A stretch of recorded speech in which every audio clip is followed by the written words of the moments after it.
Bonsoir Chérif, une note culturelle dans notre entretien de ce soir. Notre invité vient nous parler du premier festival mondial des arts nègres de 1966 à Dakar. Alpha Amadou Sy est le président de la section sénégalaise de la communauté africaine de culture issue de la Société africaine de culture d'Alioune Diop. Bonsoir Alpha Sy. Bonsoir Mamoudou Ibra Kane. L'année 2016 marque les 50 ans du Festival mondial des arts nègres dont l'acte inaugural a eu lieu le 16 avril dernier. On est presque à la fin de l'année du cinquantenaire. Quel bilan vous tirez de cette commémoration? Merci. Nous sommes efforcés de nous acquitter d'un devoir de mémoire. 50 ans, puisque l'homme est mémoire, quand il est temps, il est mémoire présent et futur, il doit en faire le bilan. Nous avons dit qu'il faut réfléchir pour en faire le bilan, vous avez raison. Il y a une question qui était là. Aujourd'hui, que signifierait pour nous 1966? Quand on s'en réfère à 1966, parmi les engagements, il était question d'éditer 2 fois ou 3 fois de suite le festival. Ça n'a pas eu lieu. Évidemment, il y a eu le Zaïre, il y a eu le Sénégal en 2010, il y a eu le festival panafricain d'Alger. Ouais. La lecture de cette difficulté nous a amené à voir qu'en arrière-plan, il y avait des questions idéologiques. Le Nigeria avait sa perception du festival, Senghor en avait un, et finalement, nous nous sommes dit qu'à l'analyse d'ailleurs, il s'avère qu'à la lecture de 1966, nous nous sommes rendus compte que quant au fond, il était difficile, voire impossible, de rééditer 1966. Pourquoi? Parce que 1966 est un couronnement d'un immense mouvement qui a pris corps vers les années 30 ou 40 et qui a permis à un chef d'État qui était avec ses camarades, ses amis, de pouvoir accueillir dans son pays pour la première fois des hommes de culture et intellectuels qui étaient déracinés comme un territoire. C'est qu'on les invite au Sénégal. Ses amis, Alioune Diop, Césaire, Léon Damas, oui. Et même des Français, je pense à André Marlot, on pense à Haïlé Sélassié, l'Éthiopien. Donc, qu'un pays réussisse, Mamoudou, à ce moment de notre histoire, à accueillir plus de 37 États, avec plus de 400 journalistes, c'était une prouesse. Et ça, c'est au point de vue de la gestion de ce monde-là.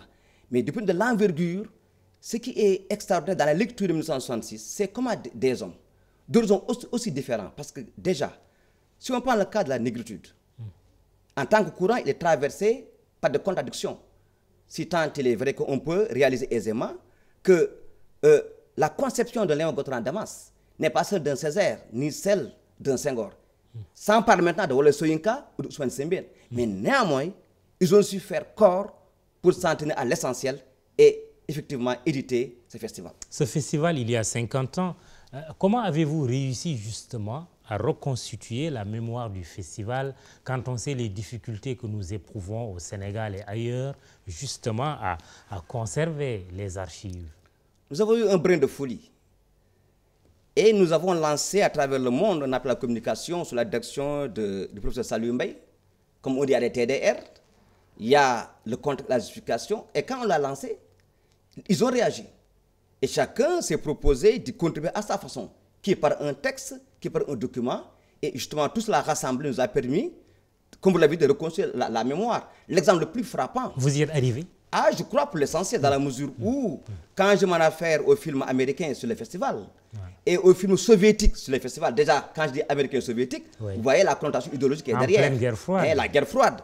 Mais aussi, pour la première fois, je crois, on a réussi à mettre un visage et un nom derrière celui qui a confectionné l'un des tableaux les plus brillants, les affiches, Ibou Diouf. On a pu avoir Younous Sey, on a pu avoir Ablaye Ndiaye Thiossane, et on a pu avoir des supports qu'on a présentés au grand public le 7 novembre au musée Théodore Monod. Ce n'est pas suffisant, mais ça nous semble un pas important pour reconstruire notre mémoire, effectivement déchirée par l'histoire. Ces films soviétiques et américains, qu'est-ce qui fait leur intérêt? Leur intérêt, c'est, je souris un peu parce que leur intérêt, c'est d'avoir existé. Parce que quand on a montré le film pour la première fois à Sorano, le 16 avril, on nous a dit, ah oui, mais c'est un film idéologiquement connoté, c'est un film soviétique. J'ai dit, oui, ce film quoi que soviétique a le mérite d'exister. Et quel est notre regard, nous, en tant que Sénégalais? Au moins une diversification des sources, une non? lecture. Oui, quand vous prenez celle des Soviétiques, aussi, oui. Celle des Américains, celle des Italiens qu'on compte avoir sous peu. Et des Français, et des ancienne Français, puissance colonisatrice. on aura un petit quelque chose qui va nous permettre d'avoir comment asseoir notre base pour aller vers la conquête d'autres pans de notre mémoire. Avez-vous senti un engouement pour ces 50 ans du Festival mondial des arts nègres? Un engouement, non. Ici comme ailleurs? Non, l'engouement est resté circonscrit dans le domaine c'est les intellectuels. Dans la mesure où, pour des raisons financières, on s'en est pris un peu tard.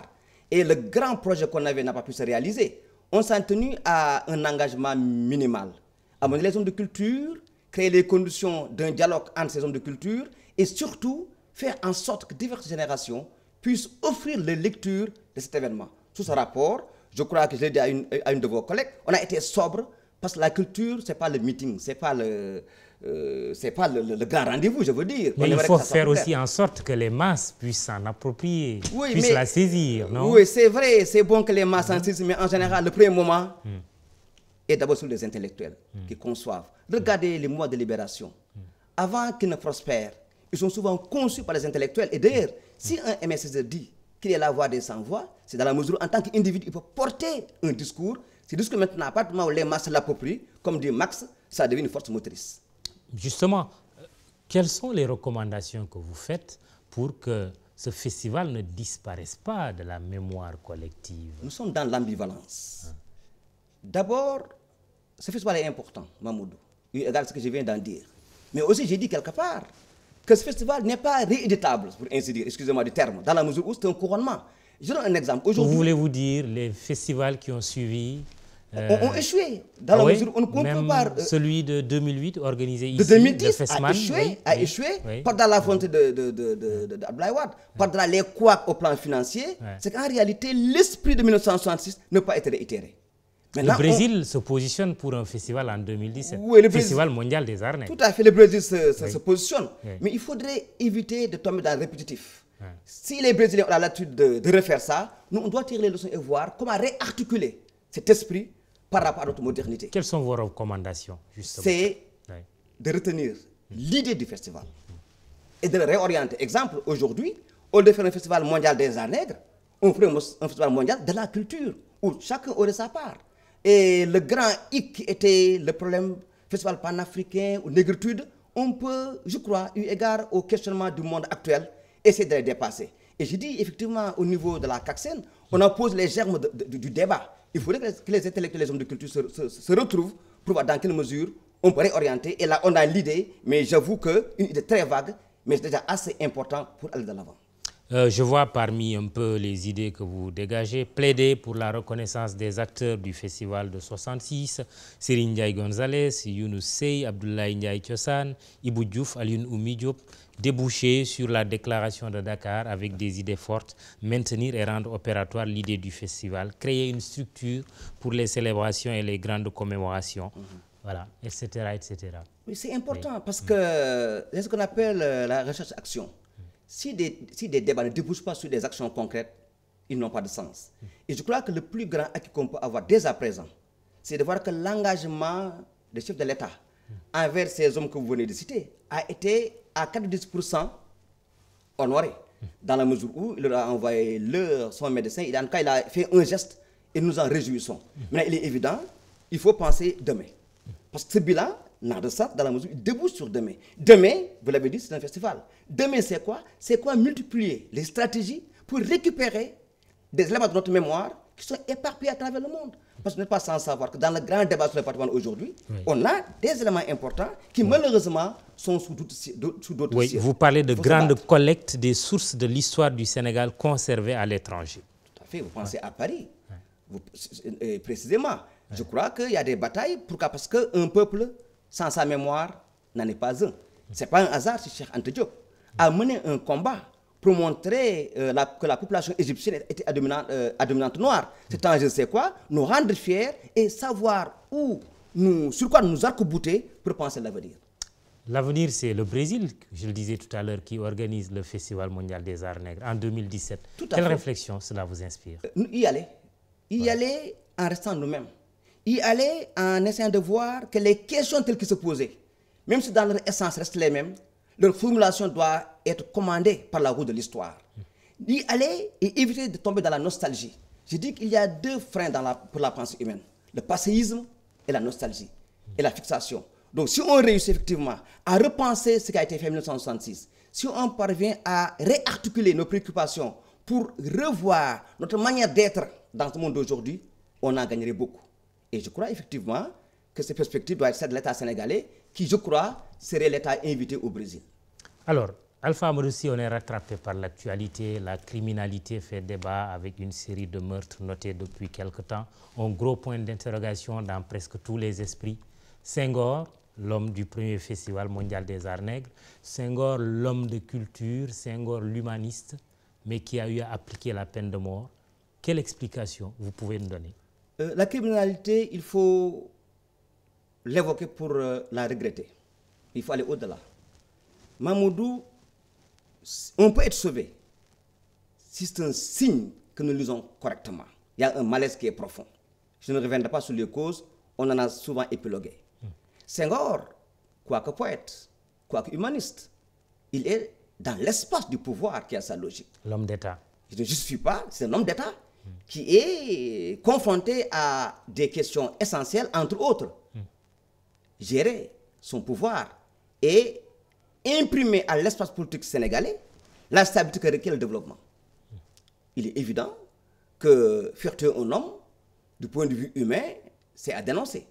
Il est évident que quand on veut s'ancrer dans l'humanisme, ça pose un problème. Mais du point de vue des sciences humaines, la lecture qui est la mienne, il ne s'agit pas de justifier un acte, mais de le comprendre. Par rapport à la gestion du pouvoir, il est évident que c'est un acte abominable. Abominable quand on tue quelqu'un. Vous êtes... Oui, terminez. Oui, même si on a des raisons, que la raison ignore, il est évident que ça pose un problème humain. Et c'est pourquoi d'ailleurs, ceux qui élèvent leur voix pour s'opposer contre la peine de mort, ils ont raison. Vous êtes professeur de philosophie. Quel est l'état de la philosophie au Sénégal? Elle est toujours vivante? Elle balbutie. Elle se cherche. Dans la mesure où dans nos lycées, on a 80% de professeurs de philosophie qui sont des sociologues de formation. On a des problèmes de manuel, on a des problèmes de classe pléthorique. La philosophie elle se porte mal. Et c'est d'autant plus alarmant que je le dis souvent, que l'enjeu de la philosophie Mamoudou dépasse le domaine des classes pour nous intéresser en tant que citoyens, dans la mesure où elle donne un rudiment pour nous apprendre à nous comporter, à questionner effectivement et à trouver les bonnes réponses. Un questionnement du monde. Mais de monde, la criminalité, ça ne tombe pas du ciel. Oui. Ça vient d'où? Quels sont les tenants et les aboutissants? Que faire pour l'éradiquer? Il est évident que quand l'on ne se questionne pas, il n'a pas d'avenir. Dernière chose, l'avenir immédiat, c'est votre fête du livre, le mois de décembre, là, cette fin d'année. Toujours dans la folie culturelle. Oui, comment ça va se passer? Quelles sont les motivations de cette fête du livre? Nous avons rêvé d'avoir un salon à ciel ouvert, dans la rue, pour rendre le livre proche des lecteurs. Nous avons pensé qu'effectivement que les élèves, les professeurs, quand on décrit le fait qu'ils ne lisent pas, il y a des efforts à faire. Comme ces efforts, il n'y a pas plus louable que de créer des conditions pour que libraires, éditeurs, auteurs et grand public soient ensemble pendant 3 jours pour échanger autour du livre. D'autant plus cette année, notre parrain c'est Chinua Achebe. Et nous aussi nous rendrons hommage à un grand poète, le géant Achebe, qu'on ne connaît pas. Et c'est pour nous une passerelle. Le monde s'effondre. Entre le monde francophone et le monde anglophone. Qui plus est, nous allons rendre hommage à un grand monsieur de la culture, je ne dis même pas mauritanienne, mais africaine, Djibril Amélie. Donc c'est des mois de réflexion, on a une pensée pieuse pour lui et on va déclamer des poèmes à sa mémoire. Merci Alpha Amadou Sy. C'est à moi de vous dire. Vous êtes le président de la section sénégalaise de la communauté africaine de culture. Vous étiez venu nous parler de la commémoration des 50 ans du Festival mondial des arts nègres de 66 à Dakar. Chérif, tu me diras le souvenir que tu en gardes. Tu n'étais pas né, bien sûr, mais surtout ton dernier livre. Merci. Demain, rendez-vous avec Antoine Diouf. Excellente soirée.